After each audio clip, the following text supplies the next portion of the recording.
Okay, pay attention students. Question number first है ना, हम न्यूमेरिकल क्लास में हैं आज। वर्क फंक्शन बच्चों किसी भी सब्सटेंस का दिया हुआ है 4 इलेक्ट्रॉन वोल्ट, ठीक है।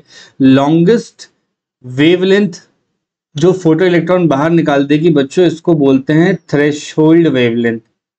Is this clear?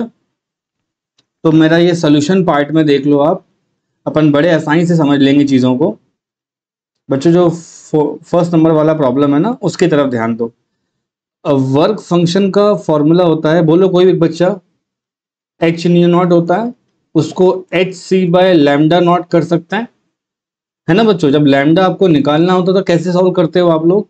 Work function बराबर, देखो नैनोमीटर में वैल्यूज लिखे हुए हैं ना, going by the formula given in the last class आप लिख सकते हो 1240 डिवाइड बाय वेवलेंथ, किस में आ रही होगी? नैनोमीटर में। बच्चों यहां तक का क्लियर हुआ क्या सारे बच्चों? इससे वेवलेंथ कितना मिल जाएगा? तो बोलोगे sir 1240 divide by work function दिया हुआ है 4, ये 1240 इलेक्ट्रॉन वोल्ट होता है और यहां पर भी इलेक्ट्रॉन वोल्ट का टर्म आएगा, तो ये हटा देते हैं इन दोनों को। बताओ कितना आया answer wavelength? Option number 1। Question number second देखते हैं बच्चों, क्या कह रहा है। कहता है एक फोटो सेल को इल्यूमिनेट किया है स्मॉल ब्राइट सोर्स से जो 1 मीटर अवे रखा है। क्या रखा है बच्चों? 1 मीटर अवे रखा है। When the same source is emitted at half meter away, जब सोर्स को हाफ मीटर अवे कर देंगे तो क्या होगा बच्चों? ये आपका एक बहुत ही इंपॉर्टेंट क्वेश्चन है आज के लेक्चर का, ध्यान देना। सेकंड क्वेश्चन कैसे सॉल्व कर रहा हूं मैं। सर के पास ना बच्चों एक कैथोड का प्लेट है, इस तरह से देखो, दिख रहा है क्या बच्चों?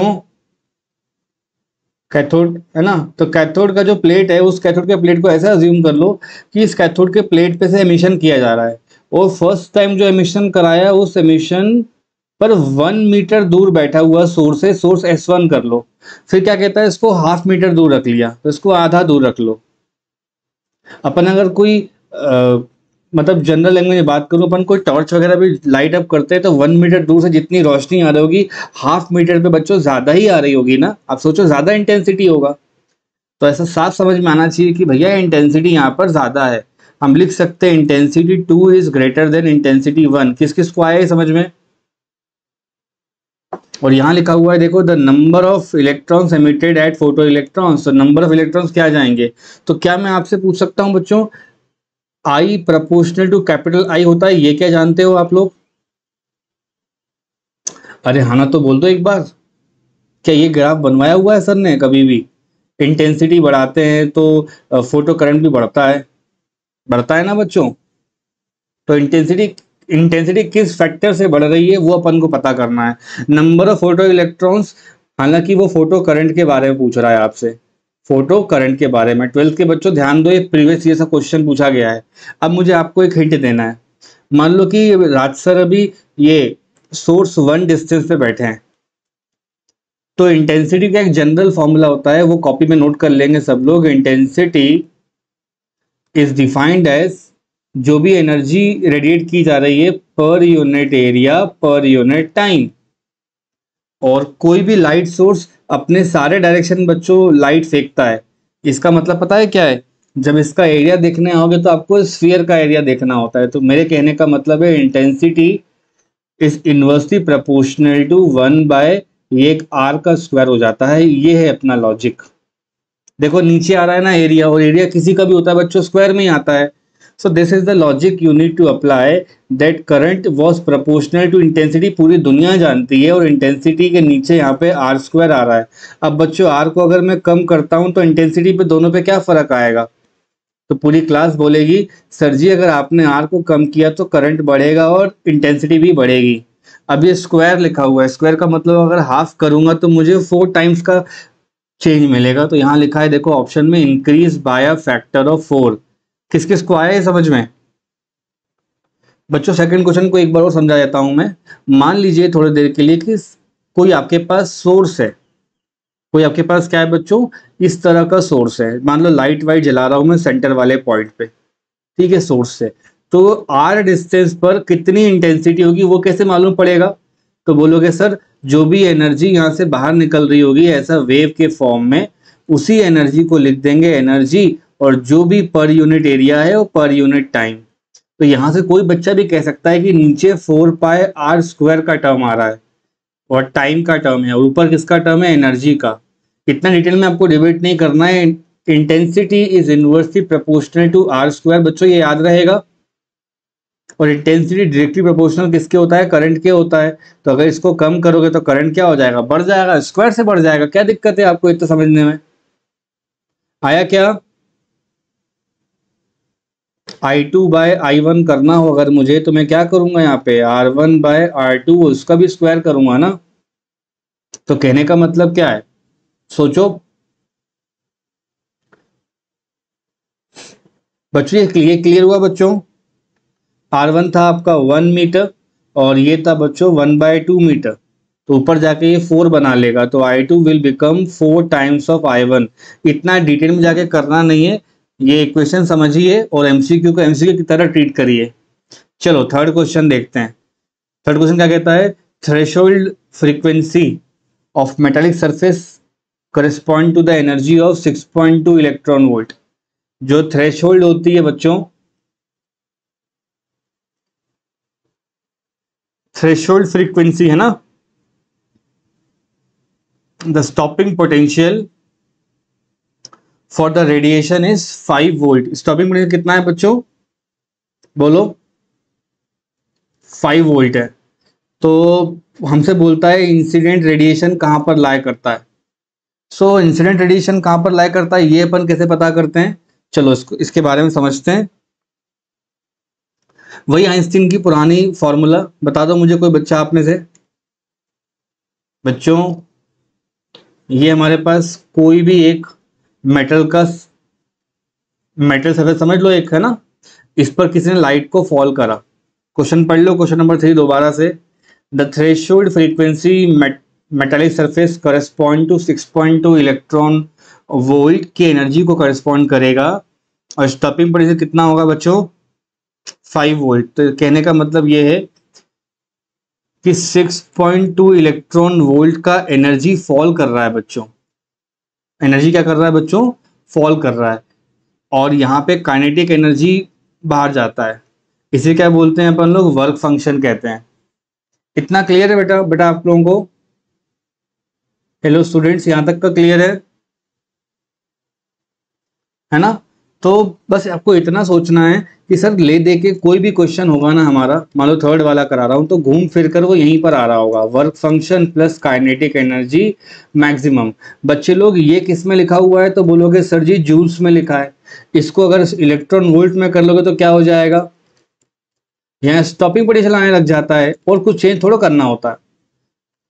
आया क्या समझ में? अब क्वेश्चन क्या कहता है, एनर्जी कितने की है, वर्क फंक्शन आपको नहीं मालूम है, वर्क फंक्शन बच्चों नहीं मालूम है, और स्टॉपिंग पोटेंशियल कितने का है, 5 वोल्ट का है। इतना क्लियर हुआ क्या सबको? 12th के बच्चों इतना क्लियर हुआ क्या?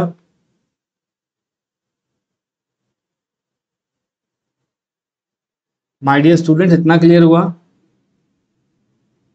तो ये बोलता है इंसिडेंट रेडिएशन कहाँ लाए करता है। तो इंसिडेंट रेडिएशन को लाए कराने के लिए ज्यादा कुछ नहीं पढ़ना। ये रहा आपका इंसिडेंट रेडिएशन बच्चों, ये ठीक है, ये इंसिडेंट रेडिएशन। तो मैं लिख देता हूं इंसिडेंट, ध्यान दो सबके सब बच्चे, इंसिडेंट रेडिएशन कितने का है बोलो। हालांकि इस लाइन की नीड भी नहीं पड़ेगी अब तो अपन को। एनर्जी का फॉर्मूला बोलो, 12,400 डिवाइड बाय वेवलेंथ किस में आनी चाहिए, एंगस्ट्रॉम में आनी चाहिए। तो यहां से वेवलेंथ कितना हो गया, डिवाइड बाय 6.2। इतना क्लियर हुआ बच्चों? ये डेसिमल जाएगा, ये खत्म हो जाएगा, आंसर कितना आ रहा है,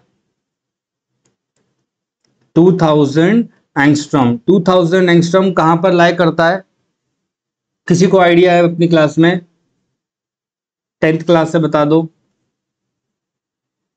हम विजिबल को देखते हैं ना, तो वहां यहां लिखते हैं बच्चों विबग्योर।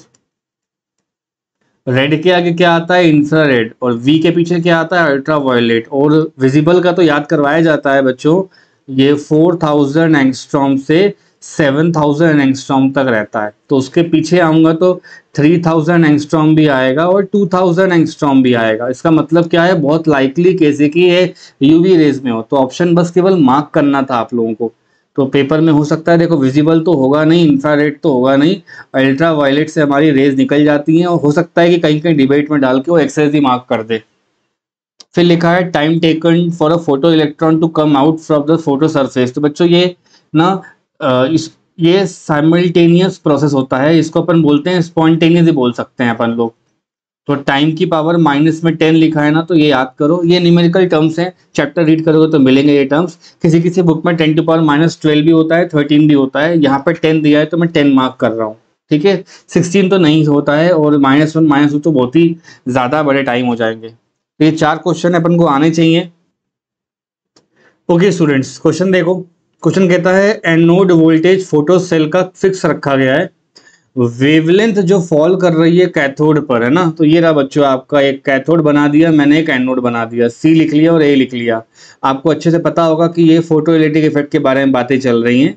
तो इस तरह से बच्चों सबसे सिंपलेस्ट डायग्राम मैंने बना दिया है, एनोड वाले को फिक्स कर दिया है और यहाँ पे एनर्जी वगैरह फॉल कराई जाती है। तो लिखा है द प्लेट करंट आई, छोटा वाला आई बोलते हैं बच्चों करंट को, यहाँ पे बड़े आई के फॉर्म में लिखा हुआ है, वेरीज एज फॉलोज। सब लोग जानते हैं कि प्लेट करंट कैसे वेरी करता है बच्चों, जितना ज्यादा आप एनर्जी बढ़ाओगे, है ना बच्चों। एनर्जी का फॉर्मूला कितना होता है बताना मुझे, एच पर हर्ट्स, एच नहीं होता है ना, इसको एच सी बाय लैम्डा भी तो बोलते हैं। तो अगर एनर्जी बढ़ेगी तो लैम्डा क्या होगा, लैम्डा क्या होगा बच्चों, कमी होना है ना। तो इसको ऐसे पढ़ते हैं अपन, प्लेट करंट किस पे डिपेंड करेगा, तो प्लेट करंट का मतलब है अगर आप वेवलेंथ बढ़ाते हो तो एनर्जी यहाँ पे कम हो जाएगी। तो कहने का मतलब इन्वर्सली प्रोपोर्शनल वाला हिसाब बनता है यहाँ पे। तो ये रहा बच्चों आप लोगों का लास्ट ऑप्शन, जो ये कहता है कि एक लिमिट तक ही बच्चों एमिशन होता है, उस लिमिट को बोलते हैं लैम्डा नॉट। मैंने बता रखा है आपको ये सब चीजें, थ्रेशोल्ड वेवलेंथ कहते हैं इसको। ठीक है, जब तक lambda less than lambda naught रहता है तब तक ही बच्चों आपको क्या मिलेगा, एमिशन। ये नोट्स में जरूर होगा आप लोगों के, फर्स्ट तो हो नहीं सकता, सेकंड में बाद में कर रहा है गलत है, यहाँ बढ़ रहा है ये भी गलत है बच्चों, लास्ट वाला ये बिल्कुल एक्यूरेट है। ओके स्टूडेंट्स पे अटेंशन, हमसे बोल रहा है the maximum kinetic energy of photo electrons emitted from the surface. ये मान लीजिए कि कोई आपके पास सरफेस इस तरह का, इस पे सबसे पहले लाइट फॉल किया गया होगा और एक इलेक्ट्रॉन भागा होगा। इसके पास क्या होता है बच्चों, के मैक्स। लिखा है when photons of energy 6 electron volt fault. तो 6 इलेक्ट्रॉन वोल्ट फॉल करता है और 4 इलेक्ट्रॉन वोल्ट की एनर्जी यहाँ पे बाहर जा रही है। तो स्टॉपिंग पोटेंशियल क्या होगा, वन लाइन का आंसर है बच्चों, kinetic energy per unit charge को ही कहते हैं हम लोग, बोलो, स्टॉपिंग पोटेंशियल। ये फॉर्मूला होगा आपके नोट्स कॉपी में। ये दिया हुआ बच्चों 6 electron volt divide by electron से इलेक्ट्रॉन चला जाएगा, एक सेकेंड, काइनेटिक एनर्जी बच्चों 4 दी हुई है, 4 electron volt divide by electron से इलेक्ट्रॉन चला जाएगा, आंसर आ जाएगा हमारे पास 4 वोल्ट। ठीक है, क्या ऑप्शन मार्क करूंगा मैं, 4। क्या इसमें पेन पेपर की जरूरत पड़ रही है क्या, अगर हम प्रॉपरली सेंटेंस रीड कर लेंगे तो भी बना लेंगे इसको। तो you just need to pick up things कि क्या चीज गिवन है। If you read the question in one line one go, तो फोटोन जो आएगा तो बच्चों ये नेट एनर्जी के बारे में बात कर रहा है, और 4 इलेक्ट्रॉन वोल्ट किसके बारे में बात कर रहा है, के मैक्स के बारे में बात कर रहा है। अरे भाई के मैक्स ही तो स्टॉपिंग पोटेंशियल होता है, बात क्यों नहीं समझ रहे आप लोग मेरी।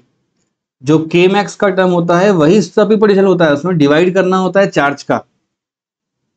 डियर स्टूडेंट्स, ये एक बहुत ही अच्छा क्वेश्चन है, थोड़ा सा ध्यान देंगे तो हम समझ में आ जाएगा हमको। क्वेश्चन कहता है एक फोटो इलेक्ट्रिक एक्सपेरिमेंट है जहाँ पे प्लॉट बना रखा है इन्होंने एनोड पोटेंशियल और फोटो इलेक्ट्रिक करंट के बीच में। तो बच्चों सबसे पहले मैं आप लोगों को ना सबसे स्टैंडर्ड ग्राफ बना देता हूँ, and then things will be very easier. हम जब भी ग्राफ को देखते हैं ना बच्चों, तो ग्राफ में एक पॉजिटिव का साइड होता है, एक नेगेटिव का होता है, और वाई एक्सिस पे बच्चों उसके पास क्या होता है, एक करंट का ग्राफ होता है। तो देखो मैं लिख देता हूँ, ये है बच्चों लोग फोटो करंट, यहाँ होता है प्लस का VAC और यहाँ होता है माइनस का VAC। आई एम श्योर बच्चों को इतना तो आ रहा होगा समझ में। जब पोटेंशियल डिफरेंस बढ़ता जाएगा, मतलब एनोड की वैल्यू बढ़ती जाएगी ना, तो करंट ऐसे बढ़ते जाता है और सैचुरेट कर जाता है। उसको पीछे लेकर आते हो तो बच्चों एक जगह पे स्टॉप करता है, उस जगह पे करंट हो जाएगा 0 और उस पोटेंशियल को अपन बोलते हैं स्टॉपिंग पोटेंशियल। इतना आया समझ में? जो करंट यहाँ पे करस्पॉन्ड करेगा y एक्सिस पे बच्चों, वो करंट यहाँ पे I कहलाएगा। उस करंट की जो इंटेंसिटी होगी उसको बड़ा वाला I बोलेंगे। इस पूरे ग्राफ पे एक लौती एक फ्रीक्वेंसी होगी, उसको कहीं पे भी न्यू लिख सकते हो। This is the standard graph. जो ऐसा कोई भी क्वेश्चन में आता है तो आपके दिमाग में आना चाहिए, this is the standard graph. ना लुकिंग एट द क्वेश्चन बहुत क्लियरली दिख रहा है कि ये जो C वाला है और B वाला है, ये दोनों के दोनों एक ही जगह पे जा रहे हैं आगे, तो मतलब इनका इंटेंसिटी और करंट दोनों सेम होंगे। और देखो आप, जो B और A वाला है ना, ये A और B ये दोनों पीछे एक्सटेंड करने पे एक ही जगह पे जाके खत्म हो रहा है, मतलब इन दोनों का स्टॉपिंग पोटेंशियल बच्चों सेम होगा। तो स्टॉपिंग पोटेंशियल अगर सेम है तो फ्रीक्वेंसी सेम हो जाएगा, और करंट अगर सेम है तो इंटेंसिटी सेम हो जाएगा। ये बच्चों बैच में चलती हैं चीजें। I प्रोपोर्शनल टू बड़ा I होता है और frequency proportional to stopping potential होता है। अब ऑप्शन रीड करते हैं। कहता है frequency corresponding to A is same as that of B। A और B की फ्रीक्वेंसी सेम है बच्चों, यहां तक का तो सही बोल रहा है ये। And intensity of B is same as intensity of C। बच्चों ये पहला ही ऑप्शन सही हो गया इसका। देखो ना आप, B और C एक ही जगह पे जा रहे हैं ऊपर। 12th के बच्चों, B और C एक ही जगह पर जा रहे हैं ऊपर, इसका मतलब है इनका इंटेंसिटी सेम होगा। तो लिख देता हूं मैं, इंटेंसिटी ऑफ B बराबर इंटेंसिटी ऑफ C, लेकिन फ्रीक्वेंसी ऑफ A बराबर फ्रीक्वेंसी ऑफ B। ये दो ऑप्शन होंगे, दोनों के दोनों फर्स्ट ऑप्शन में दिए हुए हैं। Frequency of light A corresponding to B, ये भी सही लिख रहा है, लेकिन इंटेंसिटी आर द सेम। बच्चों गलत, A की इंटेंसिटी अलग होगी और B की इंटेंसिटी अलग होगी। इसको I2 इसको I1 ऐसा ही बोल सकते हो। तो अभी अपन को बोलना तो नहीं है, खैर समझ गए बच्चों। बाकी सारे ऑप्शन भी इसके सही नहीं लगेंगे, आप सॉल्व कर लेना। डाउट बोलिए बच्चों। Look at this question, extremely easy question class का आज के। रेडिएशन 5 इलेक्ट्रॉन वोल्ट का गिराया गया है, तो 5 इलेक्ट्रॉन वोल्ट का रेडिएशन गिरा दो। एमिशन कब होगा? जब कुछ वर्क फंक्शन यूज हो जाएगा और उसके बाद ये कहाँ जाएगा? काइनेटिक एनर्जी लेकर भग जाएगा। ठीक है, तो लिखा है फोटो इलेक्ट्रॉन्स के पास काइनेटिक एनर्जी कितने की है? तो बोलोगे सर 3 इलेक्ट्रॉन वोल्ट की है। अरे भाई, अगर 3 इलेक्ट्रॉन वोल्ट लिखा है ना, तो 3 वोल्ट आपका स्टॉपिंग हो जाएगा। कैसे हो जाएगा? तो बोलोगे सर सबसे बेसिक फॉर्मूले से हो जाएगा हमारा। इसका मतलब होता है kinetic energy per unit charge. अगर आप 3 electron volt divide by electron करते हो तो ये सब तो बिना पेन पेपर चलाए अपन मार्क कर सकते हैं बच्चों, ये वो चीजें हैं। पे अटेंशन, क्वेश्चन कहता है variation in photoelectric current with anode potential, है ना बच्चों। देखो y एक्सिस पे क्या लिखा हुआ है? I लिखा हुआ है ना, तो फोटो करंट बोल सकता हूं मैं उसको। मुझे बताओ करंट किस पे डिपेंड करेगा? तो बोलोगे सर इंटेंसिटी पे डिपेंड करेगा। और ये स्टॉपिंग पोटेंशियल आया ना मेरा, तो स्टॉपिंग पोटेंशियल किस पे डिपेंड कर जाता है? तो बोलोगे सर वो फ्रीक्वेंसी पे डिपेंड कर जाता है। ऐसा मैं अपने सेफ्टी के लिए इसलिए लिखता हूं, क्योंकि जब क्वेश्चन मिलेगा आपको तो हो सकता है करंट पे ऑप्शन हो या इंटेंसिटी पे हो, तो बात एक ही होती है। हो सकता है बच्चों फ्रीक्वेंसी पे और स्टॉपिंग पोटेंशियल पे हो, तो बात बच्चों वहां पे एक ही होती है। अब आपको दिख रहा होगा बच्चों, वाई एक्सिस पे अलग अलग करंट जा रहे हैं, मतलब इंटेंसिटी अलग अलग होगी। और यहाँ भी लिख सकते हो intensity of A is greater than intensity of B, ये अपन ने कर रखा है बच्चों। ठीक, तो ए ग्रेटर देन बी कौन कौन से ऑप्शन आ रहे हैं? बी और डी आ रहा है। लेकिन आप ढंग से देखोगे तो यहाँ पे दोनों के दोनों एक ही जगह पे आके मिल रहे हैं ना, तो स्टॉपिंग पोटेंशियल ऑफ ए और बी दोनों के बराबर होंगे बच्चों, जो ऑप्शन नंबर बी आ रहा है, और मुझे इसको मार्क करना चाहिए। इसमें कोई एक्सप्लेनेशन की जरूरत नहीं है, अपन को ग्राफ देखेंगे आंसर कर देंगे, क्योंकि हमको ये दो सच पता है इस चैप्टर के। करंट डिपेंड करता है इंटेंसिटी पे और स्टॉपिंग पोटेंशियल डिपेंड करता है इंसिडेंट फ्रीक्वेंसी पे। कोई परेशानी वाली बात तो नहीं है बच्चों? देखो एक सिंपल रिलेशन वाला क्वेश्चन है। यहाँ लिखा है किसी भी मेटल के लिए बच्चों, किसी भी मेटल के लिए ना स्टॉपिंग पोटेंशियल और वेलोसिटी ऑफ इलेक्ट्रॉन में क्या फर्क होगा? तो बोलो सर बड़ा आसान है समझना इस चीज को। तो हम जानते हैं बच्चों एक स्टैंडर्ड सा फॉर्मूला, स्टॉपिंग पोटेंशियल किसी मेटल का कितना हो जाता है? Kinetic energy maximum upon charge, यही होता है ना बच्चों। तो ये हो जाएगा स्टॉपिंग पोटेंशियल V0 से दिखाया गया है यहाँ पे, और ये हो जाएगा 1/2 mv मैक्स का स्क्वायर डिवाइड बाय ई। आपको साफ दिख रहा होगा प्रोपोर्शनल टू किसके जा रहा है, कौन सा ऑप्शन मार्क होगा बच्चों? क्लियर? बाकी सब तो कांस्टेंट है ना, देखो ढंग से, ये आ गया मेरा आंसर। बस अपन को ध्यान रखना है, ले देकर अपन आइंस्टीन के फॉर्मूले में आ जाएंगे। हमें मैक्सिमम क्वेश्चंस मिलेंगे तो बच्चों उसी पे बेस रहेंगे। फंडामेंटल स्ट्रांग रखने हैं और ले देकर हर जगह अपन सेम सेट ऑफ चीजें कर रहे होंगे। चैप्टर इतना प्रेडिक्टिव है बच्चों, ये इजी है, स्कोरिंग है। Okay okay students, this question is of comparison basis. Question के हिसाब से कहा गया है work function of metal A B C. इन तीनों मेटल के वर्क फंक्शन यहाँ मेंशन्ड है। तो पहले वाले का वर्क फंक्शन पता है कितना है? क्वेश्चन में देखो लिखा हुआ है 4.5। दूसरे वाले का बच्चों वर्क फंक्शन है 4.3 और थर्ड वाले का जो वर्क फंक्शन है वो गिवन है 3.5। बिफोर रीडिंग फर्दर मैं आपको एक बात बता दूं बच्चों, एमिशन करने के लिए अगर आपको लाइफ में कभी किसी मेटल से एमिशन देखना है तो जो एनर्जी फॉल कराई जा रही है वो ज़्यादा होनी चाहिए किससे? वर्क फंक्शन से। और अगर एमिशन नहीं हुआ इसका मतलब सिर्फ एक चीज से हो सकता है कि एनर्जी थी वो कम थी, जो एनर्जी थी बच्चों वो लेस देन थी किसके? वर्क फंक्शन के। तो कुछ नहीं करना है, यहाँ लिखा हुआ है if the wavelength of incident light, तो तीनों के तीनों पे एक लाइट को वेव इंसिडेंट कराया गया। बच्चों इसकी वेवलेंथ को देखकर क्या एनर्जी नहीं निकाल सकते आप? तो बोलोगे सर बिल्कुल निकाल सकते हैं। ऐसे आएगा बच्चों, ये एनर्जी कौन सी होगी? इंसिडेंट वाली, उसको बोलते हैं ई। फॉर्मूला होता है उसका बच्चों 12,400, क्योंकि यह एंगस्ट्रॉम में लिखा है। और नीचे बच्चों लैम्डा आ जाएगा जो किसमें होना चाहिए? एंगस्ट्रॉम में। ये कल के लेक्चर का फॉर्मूला है ना? इसमें हल्ला नहीं होना चाहिए कि सर ये नहीं आता अपन को। ठीक है, तो एनर्जी कितनी हो जाएगी बच्चों जो तीनों के लिए एक ही कॉमन होगी? तो बोलोगे सर 12,400 डिवाइड बाय ये कितना हो रहा है? आया क्या समझ में? और ये टर्म किस में आना चाहिए? इलेक्ट्रॉन वोल्ट में आना चाहिए। इसको सॉल्व कर लो बच्चों, क्या दिक्कत है अपन को? तो हो जाएगा, बोलो 4.1 ऐसा करके आता जाएगा ये। अब मुझे बताओ, पहले वाले इंसान को 4.5 रुपए की जरूरत है, उसको दे रहे हैं अपन 4.13, तो क्या एमिशन करेगा? नो। दूसरे वाले इंसान को 4.3 रुपीज की जरूरत है, उसको अपन दे रहे हैं 4.13, तो क्या करेगा? एमिशन करेगा? नो। लास्ट वाला करेगा? तो बोलोगे जी सर करेगा। तो ऑप्शन कौन सा मार्क करेंगे? Metal C. You just need to compare whether this is true और नॉट जब भी ऐसा क्वेश्चन आता है। डाउट तो नहीं है बच्चे लोग? है ना? मान लो 4.5 इलेक्ट्रॉन वोल्ट इसको टोटल इसको चाहिए इलेक्ट्रॉन देने के लिए, आप उससे कम दोगे तो बोलेगा भाई मैं क्या करूं इतने पैसे का, मुझको देना है तो उससे ज्यादा दो। तो 4.13 अपन ने कैसे फाइंड करा? ये कल के क्लास वाले फॉर्मूले से 12,400 लिखना है अगर एंगस्ट्रॉम में दिया है तो, और 1240 लिखना है अगर नैनोमीटर में दिया हो तो। This formula is extremely helpful while solving dual nature chapter problems.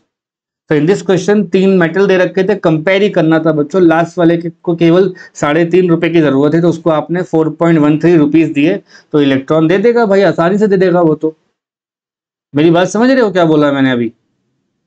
4.13 electron volt का एनर्जी आया तो वर्क फंक्शन में जाएगा, आंसर मिल जाएगा। क्लियर बच्चों? माय डियर स्टूडेंट्स, ये थ्योरेटिकल क्वेश्चन है, टेंशन लेने की बात ही नहीं इस क्वेश्चन में तो, क्योंकि हम जब भी फोटो इलेक्ट्रिक ये एक्सपेरिमेंट पढ़ रहे होते हैं ना तो वहाँ बताया जाता है कि स्टॉपिंग पोटेंशियल वर्सेस इंटेंसिटी। तो यहाँ मैं लिख भी देता हूँ बच्चों, जो स्टॉप करने वाला पोटेंशियल होता है उसको कोई फर्क नहीं पड़ता कितने इंटेंसिटी से आप फॉल करा रहे हो। मतलब जो बच्चा पढ़ता नहीं है उसको 6th बेंच पे बैठाओ या 1st बेंच पे बैठाओ, उसको कोई फर्क नहीं पड़ेगा, नहीं पढ़ने वाला नहीं पढ़ेगा। सीधी बात है ये तो।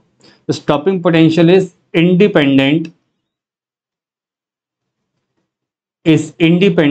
अपॉन, बोलो, इंटेंसिटी बच्चों। और मैथमेटिक्स में इसको ऐसे लिखोगे आप, इंटेंसिटी आई लिखा हुआ है, वी नॉट लिखा है बड़ा वाला, और बच्चों ऑप्शन नंबर बी मार्क कर देंगे। है ना? इसके लिए केवल एक सेंटेंस ही काफी है बच्चों इस क्वेश्चन को देखने के लिए। एम आई क्लियर बच्चों? एटलीस्ट हाँ ना तो बोलो भाई। Okay okay.